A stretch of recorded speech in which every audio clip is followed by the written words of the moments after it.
Howdy folks, Brett here with another quick tip for both Windows 10 and Windows 11.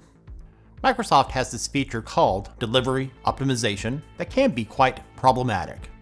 The purpose of this feature is to help your PC download updates and apps faster by getting them from other PCs on your network or on the internet using Microsoft servers and using peer-to-peer, getting those updates from other PCs, including those that are not on your network. It's enabled by default. The problem is, despite its name, it's poorly optimized when it comes to system memory usage and will slow down your computer over time.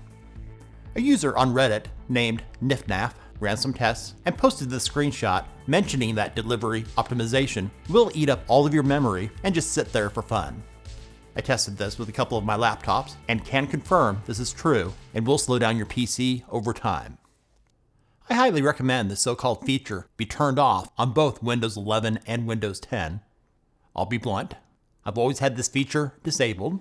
For one, I don't trust Microsoft when it comes to its handling of data on devices on my local network or peer-to-peer networks, offloading their responsibilities to others, and I've never had any issues getting updates with it turned off in a timely manner.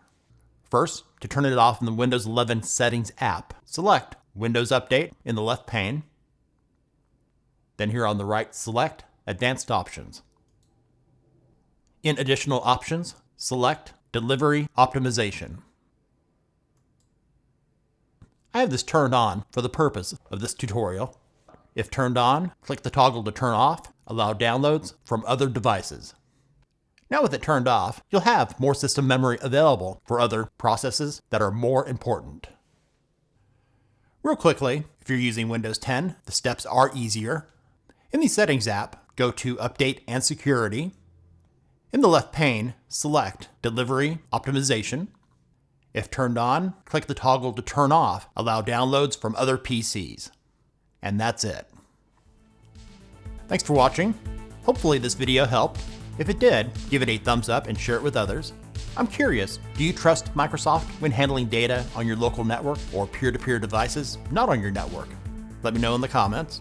And if you're new to our channel, subscribe and hit the bell to stay up to date with the latest with Windows here on Brett in Tech.